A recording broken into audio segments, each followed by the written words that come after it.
Bonjour à tous, j'espère que vous allez bien. Alors, bienvenue encore une fois de plus sur ma chaîne. Aujourd'hui, on se retrouve pour une nouvelle vidéo et je vais partager mon expérience personnelle sur comment je suis devenue esclave de la parole de Dieu et comment cette parole m'a aidé à trouver le pardon dans mon cœur. C'est vrai que le pardon est un sujet très très délicat, mais je suis ici pour vous montrer qu'avec l'aide de Dieu, tout est possible. Reste jusqu'à la fin de cette vidéo car je vais également partager avec vous les versets qui m'ont énormément aidé à vraiment trouver cette libération-là qui est le pardon. Let's go! Alors, il y a quelques années, j'ai traversé une période très difficile. J'ai été blessée par des personnes qui m'étaient proches, par les actions, les paroles également. Et cette douleur m'avait vraiment enfermée dans un cercle, je dirais, de colère, de ressentiment. Et il faut savoir que à cette époque-là, j'avais du mal à maîtriser ma colère, j'avais du mal à maîtriser mes actions également. Et je me souviens que c'est à cette période-là où je me suis vraiment décidée à trouver la solution parce que c'était un poids qui était devenu très difficile et très lourd à porter vu que j'avais du mal à passer à autre chose, tout simplement parce que j'étais focalisée dans le but de faire du mal, de me venger. À la limite, même, je pensais plus à moi. Et c'est à ce moment-là que j'ai décidé de me tourner vers la parole de Dieu. Donc, c'est à cette période-là que je suis devenue esclave de la parole de Dieu. J'ai commencé à passer mon temps à méditer. Il faut noter que c'est pas facile de méditer, mais avec l'organisation que j'avais mis en place, j'arrivais à méditer, à chercher la solution. J'ai passé du temps à prier pour que Dieu m'aide à m'enlever ce poids-là parce que c'était trop lourd à porter. Et vraiment, je vous assure que c'était pas du tout facile.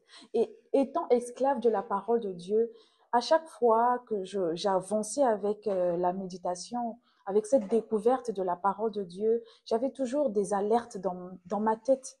Vous voyez, quand tu veux poser une action, il y a une parole biblique qui intervient pour te dire non, non, non, ça, ce que tu fais, c'est pas ça, c'est pas bon. Et automatiquement, tu arrêtes. Et c'est là que c'est à ce moment-là que j'ai compris que il n'y a rien de plus précieux que la parole de Dieu parce que ça nous change en réalité. Ça nous aide à voir les choses différemment. Vraiment, personnellement, ça m'a énormément aidé et jusqu'à aujourd'hui, ça continue à m'aider. Je prends un exemple. Je me souviens toujours dans cette période où j'ai eu une petite discussion, bon, je dirais une grande discussion qui a vraiment débordé. Il y a eu des paroles négatives, en tout cas, qui sont sorties par rapport à cet échange-là. Et j'en voulais à cette personne-là, mais vraiment, j'en voulais à cette personne. Je me suis même dit, je vais jamais faire un pas vers cette personne-là, jamais de la vie. Mais je me souviens une fois, on avait une période de prière sur WhatsApp et pendant qu'on priait, il y avait aussi la prédication, mais j'avais une parole qui venait, qui me disait, tu me sers ou pas? Est-ce que la parole que tu lis, ça te sert à quoi? Je me suis dit, hey, qu'est-ce qui se passe? Est-ce que c'est à moi qu'on parle là? Et automatiquement, j'ai commencé à verser des larmes parce que j'entendais cette parole-là, c'est-à-dire résonner dans ma tête en me disant, moi, je t'ai pardonné autant de fois tes erreurs, mais toi, pourquoi tu le fais pas pour les autres, pour cette personne-là? Et je me suis dit, qui suis-je pour ne pas pardonner? Qui suis-je? Si Dieu a pu me pardonner autant de fois, qui suis-je pour ne pas pardonner? Et je vous assure, ça m'a fait couler des larmes. J'ai versé des larmes parce que j'étais en train de résister, parce que je ne voulais pas faire le pas. Et là, le Seigneur m'interpelle par rapport, je vais vous donner les versets, par rapport à ces versets-là, le Seigneur ne faisait que m'interpeller ce jour-là. Donc, ça ne faisait que résonner. Donc, ces versets-là ne faisaient que résonner dans ma tête. Et Dieu merci, vu que j'avais déjà prié pour ça, et pendant le moment de prière, j'ai fait cette prière-là, que le Seigneur m'aide parce que ça ne dépendra pas de ma force, parce que seule, avec mes propres forces, me connaissant, j'allais jamais le faire parce que je m'étais juré. Je suis du genre, quand je décide un truc, c'est ce que je fais. Et j'avais dit, je ne vais jamais faire un pas vers cette personne-là. C'est pas possible. Et pourquoi? Pourquoi je vais le faire? Qui il est? Pourquoi il mérite autant d'attention? Non, c'est pas possible. J'ai refusé. Mais quand j'étais en train de résister, des larmes étaient en train de couler. J'avais comme un poids, mais terrible dans mon cœur. Et j'ai fait cette prière-là, que Dieu m'aide. J'ai dit, Seigneur, aide-moi parce que seul, je ne peux pas. Mais je sais que toi, tu peux. Alors, fais quelque chose pour que j'arrive à pardonner, pour que j'arrive à aller vers cette personne-là, dire que je suis désolée, excuse-moi. Et automatiquement, je vous dis, j'ai senti c'est-à-dire, je me suis sentie légère. En fait, ce sentiment-là, je ne sais pas si vous avez déjà vécu ce moment-là. Tu te sens libre, tu vois comme s'il y avait un poids qui est parti.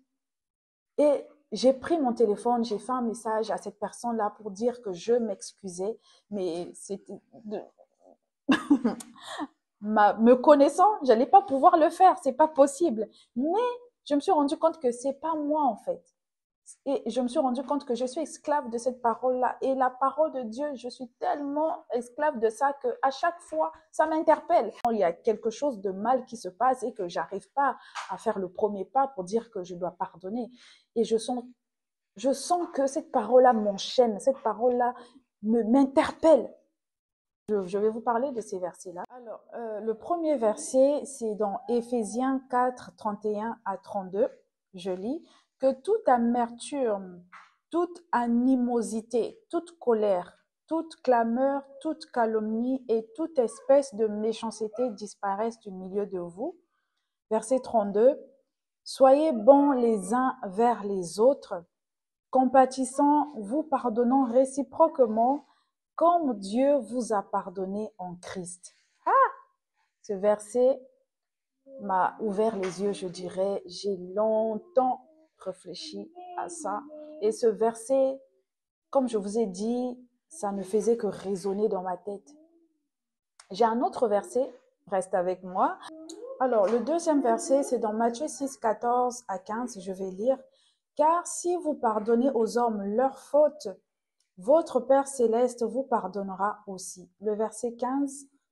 Mais si vous ne pardonnez pas aux hommes, votre Père non plus ne pardonnera pas vos fautes. Et je vous assure que ce verset-là m'a profondément touchée. Ça m'a profondément touchée parce que je ne voulais pas que mon manque de pardon entrave ma relation avec Dieu. Et au fur et à mesure que j'ai commencé, que je continue à méditer sur ces versets-là, je me suis rendu compte que en réalité, le pardon, c'est pas seulement pour l'autre personne, mais c'était pour moi également. Je me sentais libre, je me sentais légère. En tout cas, dites-moi en commentaire si vous avez déjà ressenti, c'est-à-dire une sorte de libération là, qui vous procure la paix du cœur. Vous êtes en paix, vous vous sentez tranquille. En tout cas, dites-moi en commentaire si vous avez du mal à utiliser ces versets-là. Et je suis sûre que ça va vous aider. Vraiment. Et le fait d'être esclave de la parole de Dieu, je vous assure, c'est la meilleure des choses qui peut vous éviter à commettre des erreurs dans vos vies. Et je suis sûre que, étant esclave de la parole de Dieu, je vous assure que je me suis améliorée parce que je dirais pas que je suis parfaite, non, je suis imparfaite, je suis remplie de défauts, mais le fait que je suis devenue esclave de la parole de Dieu m'a totalement changé. J'ai une autre manière de penser, j'ai une autre manière de voir les choses, ma compréhension des choses, elle a changé. Et même quand j'ai des difficultés, je ne m'attarde pas dans les inquiétudes, tout simplement parce que j'ai une parole qui sonne toujours dans ma tête pour me dire que le lendemain ne m'appartient pas. Alors pourquoi devrais-je m'inquiéter? Vous voyez? Donc à chaque fois que je fais un pas, il y a quelque chose toujours qui vient pour me dire attention. Donc c'est devenu comme une alerte pour moi. Alors, bien aimé, je vous encourage à vous tourner vers la parole de Dieu pour chercher la guérison de votre cœur et le pardon. Souvenez-vous dans Luc 23, le verset 34, Jésus nous enseigne ici quelque chose. Regardez ce qu'il dit. Père, pardonne-leur car ils ne savent pas ce qu'ils font. Vous voyez, Jésus, dans sa douleur, a pu pardonner. Si Jésus a pu pardonner, alors ça veut tout simplement dire que nous avons également cette capacité de pardonner. Alors, si cette vidéo t'a énormément touché, n'hésite pas à la partager, n'hésite pas à t'abonner et à laisser des commentaires par rapport à vos expériences concernant le pardon. Et on se retrouve dans la prochaine vidéo. Portez-vous bien, que Dieu vous bénisse.